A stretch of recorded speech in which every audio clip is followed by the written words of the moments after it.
ஸ்ரீசக்கர வரதாச்சாரியம் சுத்தசத்வ குருத்தமம் ஸ்ரீநிதிம் ராகவம் வந்தே he அபார கருணாகரம். கவசம் connect நேயர்களுக்கு நமஸ்காரம்.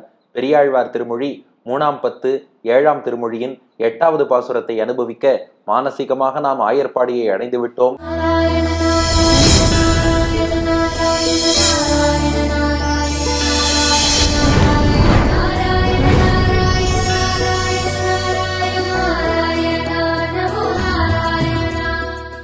பெரியாழ்வார் கோபிகை சிறுமியாக கண்ணனை காதலிக்க இந்த சிறுமி அந்த காதல் வயப்பட்டு என்னென்ன செயல்கள்லாம் செய்தாங்கிறத அவள் தாய் வர்ணிக்க 7 பாசுரங்கள் ஆச்சு. இப்போது 8வது பாசுரம். இதுல என்ன காட்சினா, இந்த பெண் வீட்டை விட்டு வெளியே ஓடி கேசவா, கேடிலி, பூவை பூவண்ணா, கண்ணா எல்லாம் அழைத்தாளோ இல்லையோ, அவளுக்கு ஒரு நம்பிக்கை வந்துருத்தான், என்னை தேடி கிருஷ்ணன் வரப்போறான்னு. கிடுகிடுன்னு வீட்டுக்குள்ள வந்தாளாம். ஏன்னா பகவானுடைய திருநாமத்தை பாடினா அவன் அந்த இடத்துக்கு வருவானே, அதனால வாசல்ல போய் நாமங்களை பாடினா வீட்டுக்குள்ள வந்தாளாம். வந்து என்ன பண்ணா, 8வது பாசுரம். காரை பூணும் கண்ணாடி காணும் தன் கையில் வளை குலுக்கும் கூரை உடுக்கும் அயர்க்கும் தன் கொவ்வை செவ்வாய் திருத்தும் தேரி தேரி நின்று 1000 பேர் தேவன் திறம் பிதற்றும் மாறில் மாமணி வண்ணன் மேல் இவள் மாலுறுகின்றாளே. காரை பூணும் கண்ணாடி காணும் தன் கையில் வளை குலுக்கும் கூரை உடுக்கும் அயர்க்கும் தன் கொவ்வை செவ்வாய் திருத்தும் தேரி தேரி நின்று 1000 பேர் தேவன் திறம் பிதற்றும் மாறில் மாமணி வண்ணன் மேல் இவள் மாலுறுகின்றாளே. அவ என்ன பண்ணாலாம், கண்ணன் வரப்போறான், அவன் வரும்போது நான் பாட்டுக்கு இப்படி அழுதுண்டு கதறிண்டு தலைவிரி கோலமா இருக்கலாமா? கிடுகிடுன்னு உள்ள போய் தனக்கு அலங்காரம் கிடுகிடு கிடுகிடுன்னு அந்த சின்ன பொண்ணு தானே பண்ணிக்கிறாளாம். சின்ன பொண்ணுக்கு பொதுவா அம்மா தான் எல்லாம் பண்ணி விடணும். ஏற்கனவே நாம் பார்த்தோம், ஒரு 2 பாசுரங்கள் முன்னாடி பட்டம் கட்டின்னு ஆரம்பிச்சு எல்லாம் நெத்தி சுட்டிலேருந்து அவன் அம்மா தான் எல்லாம் அலங்காரம் பண்ணான்னு. இப்ப கண்ணன் வரப்போறாங்கிற எண்ணம் இப்ப அப்படியே பாட்டு மாறுறது பாருங்க. 8வது பாசுரம். காரை, காரைனா கழுத்தில் அணிந்து கொள்ளக்கூடிய கண்டிகை, ஒரு ஆரம் நெக்லஸ் மாதிரி கண்டிகைன்னு அணிஞ்சுப்பா, அதுக்குத்தான் காரைன்னு தமிழ்ல பேரு. பூணும் என்றால் அணிந்து கொள்ளும்னு அர்த்தம், அணிந்து கொள்கிறாள் என்னுடைய மகள்னு அர்த்தம். காரை பூணும், கழுத்துல அந்த கண்டிகை நெக்லஸ் எடுத்து அணிஞ்சுக்கிறாளாம். கண்ணாடி காணும், அணிஞ்சுனுட்டு என்ன பண்றாளாம், இது அவ தனக்காக அணியல, கிருஷ்ணன் தன்னை பார்க்கும்போது அவனுக்கு இனிமையா இருக்கணுங்கிறதுக்காக அணிஞ்சுட்டு இருக்கா. அதனால கிடுகிடுன்னு கண்ணாடியில போய் கண்ணாடி காணும், கண்ணாடியை பார்க்கிறாள், கண்ணாடியில் அழகு பார்க்கிறாள். கழுத்துக்கு நன்னா இருக்கா, இத கிருஷ்ணன் பார்த்தா சந்தோஷப்படுவானா என்று சொல்கிறாளாம். எங்கேயோ பார்த்த மாதிரி இல்ல. ஆம், பெரியாழ்வாருடைய திருக்குமாரத்தை ஆண்டாள் நாச்சியார், சூடி கொடுத்த நாச்சியார், ஒவ்வொரு நாளும் மாலையை அணிந்து கொண்டு கண்ணாடியில போய் அழகு பார்ப்பா இல்லையா? பாருங்க, மகளுக்கு வரத்துக்கு முன்னாடி அந்த பக்தி அவருடைய தந்தைக்கும் வந்திருக்கிறது. பெரியாழ்வாரும் ஒரு பெண் பாவத்தில் இதே போல கண்ணாடி பார்த்திருக்கார்.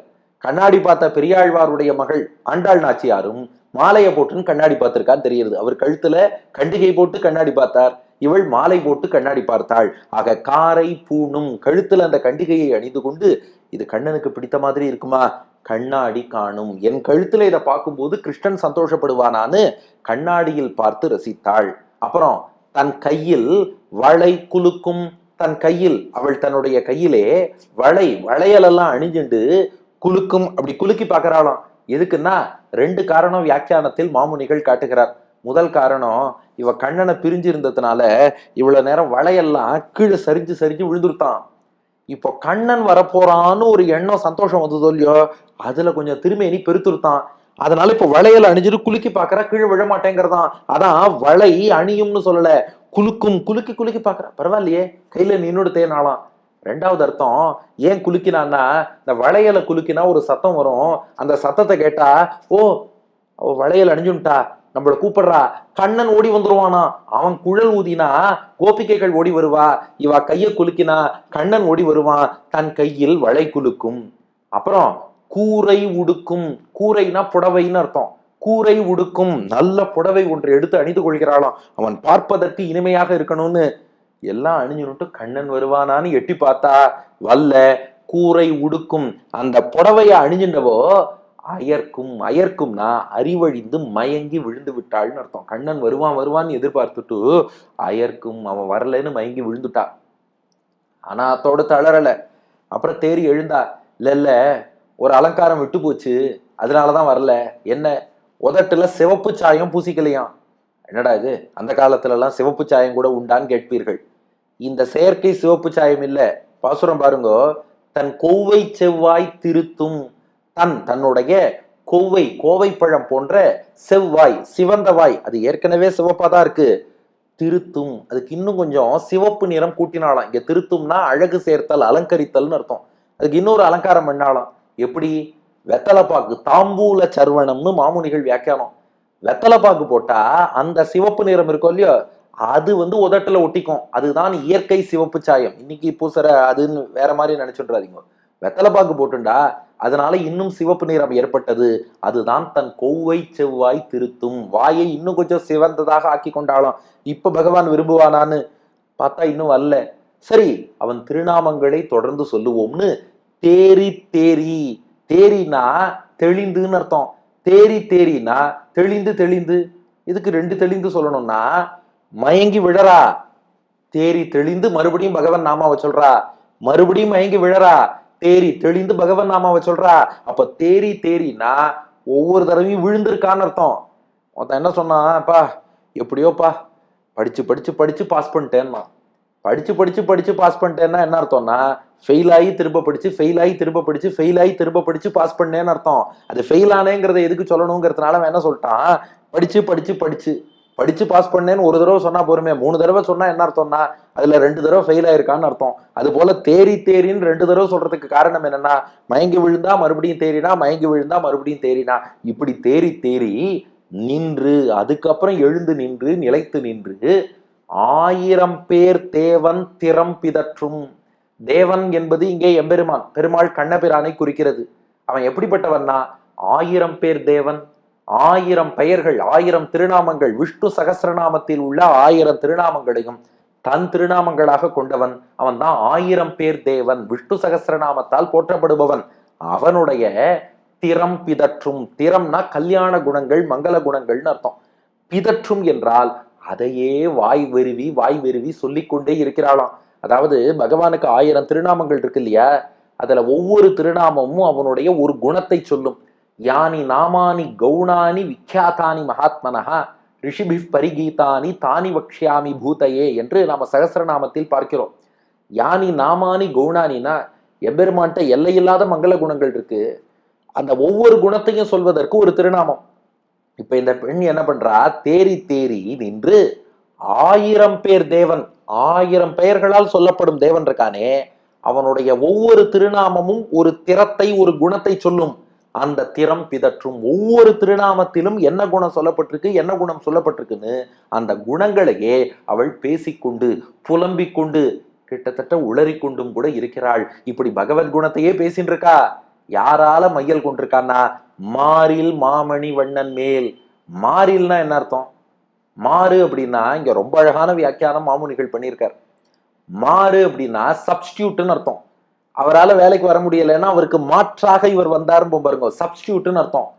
மாறில் அப்படின்னா சப்ஸ்டியூட்டே இல்லாதவர்னு அர்த்தம். பகவானுக்கு there is no substitute அப்படின்னா என்ன அர்த்தம்? அவரை போல இன்னொருத்தர் கிடையாது, அவர் ஒப்பற்றவர்னு அர்த்தம். இப்ப இவரை போல இன்னொருத்தர் இருக்காருன்னா அவர் இடத்துல அவரை போட்டுடலாம். இப்போ சுப்மான் கில் ஓப்பனிங் விளையாடினார், அவர் சரியா விளையாடல அப்படின்னா என்ன பண்ணா, சஞ்சு சாம்சன் ஒருத்தனை கொண்டு இறக்கினா. சரி, இப்போ அவர் விக்கெட் கீப்பர், அவரு சரிப்படலைன்னா என்ன பண்றதுன்னா இஷான் கிஷன் ஒரு விக்கெட் கீப்பரை கொண்டு வந்தா. ஆக இவர் சரிப்பட்டு வரலன்னா அவருக்குன்னு ஒரு சப்ஸ்டியூட். இப்போ ஸ்பின்ல வருண் சக்கரவர்த்தி சரியா போடலையா, குல்தீப் யாதவ்னு ஒருத்தரை கூட்டுன்னு வருவா, இது சப்ஸ்டியூட். ஆனா பெருமாள் எப்படின்னா மாறில், அவருக்கு மாற்றே கிடையாது, அவர் ஒருத்தர் தான், அவர் ஒப்பற்ற ஒருவர், அவரை போல இன்னொருத்தன் கிடையாது. எதுக்கு அதை சொல்றாருன்னா, இவளுடைய நோயை தீர்க்கணும்னா அவன் தான் வந்தாகணும். நாம யாருக்கோ இந்த பூனைக்கு புலி வேஷம் போடுறேங்கிற மாதிரி ஒருத்தனுக்கு இந்த வேஷத்தெல்லாம் போட்டுன்னு பாருமா நீ எதிர்பார்த்தவன் வந்தான்னு சொன்னாலும் ஒத்துக்க மாட்டா. மாறில், சப்ஸ்டியூட்டே இல்லாதவர், மாற்றே இல்லாதவர், ஒப்பற்றவர், மாமணி வண்ணன், ஒரு நீலமணி போல் வண்ணம் கொண்ட கண்ணபிரான் மேல், அந்த கண்ணன் மேல் இவள் மாலுருகின்றாளே. மாலுருகின்றாள்னா மயங்குகின்றாள், ஏற்கனவே பார்த்துட்டோம். இப்படி மயங்குகிறாள் ஒரு மாது, தன் மனதுக்கும் செயலுக்கும் உறவும் இல்லாது மயங்குகிறாள் இந்த மாது. அதுதான் பாட்டின் கருத்து.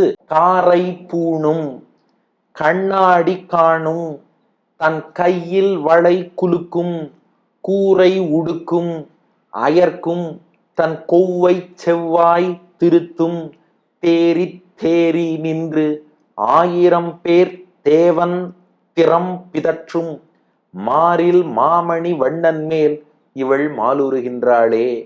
காரை பூணும் கண்ணாடி காணும் தன் கையில் வளை குலுக்கும் கூரை உடுக்கும் அயர்க்கும் தன் கொவ்வை செவ்வாய் திருத்தும் தேறி தேறி நின்று 1000 பேர் தேவன் திறம் பிதற்றும் மாறில் மாமணி வண்ணன் மேல் இவள் மாலுறுகின்றாளே. தன் கழுத்துல அந்த கண்டிகைன்னு சொல்லக்கூடிய ஆரத்தை அணிந்து கொள்கிறாள். கண்ணாடியில அழகு பார்க்கிறா. கையில வளையல் அணிஞ்சிட்டு குலுக்கிறா. புடவையும் அணிந்து கொள்கிறாள். அப்புறம் மயங்கி விழறா. தேறி எழுந்து வெத்தலை பாக்கால தன் உதட்டை சிவப்பாக்கி கொள்கிறாள். மீண்டும் மீண்டும் தேறி 1000 பேர் கொண்ட பெருமாளுடைய ஒவ்வொரு குணத்தையும் சிந்திச்சு பார்க்கறா. அதையே புலம்பரா.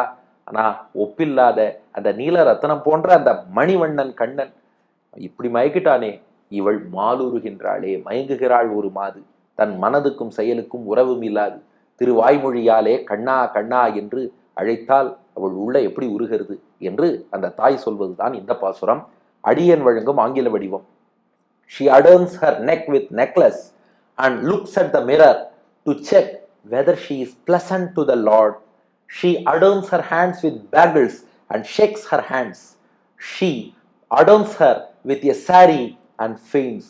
She adorns her lips with betel nut so that it will become reddish and pleasant to the Lord. After waking up, she cries out, thinking of the attributes of the Lord with 1000 names. Oh, my daughter has been mesmerized by the Lord, who is the unparalleled one and who shines as the blue gem என்பது இதற்கான ஆங்கில வடிவம். இனி இதற்கடுத்த பாசுரத்திலும் இதே காதல் தொடரும். பெரியாழ்வார் திருவடிகளே சரணம்.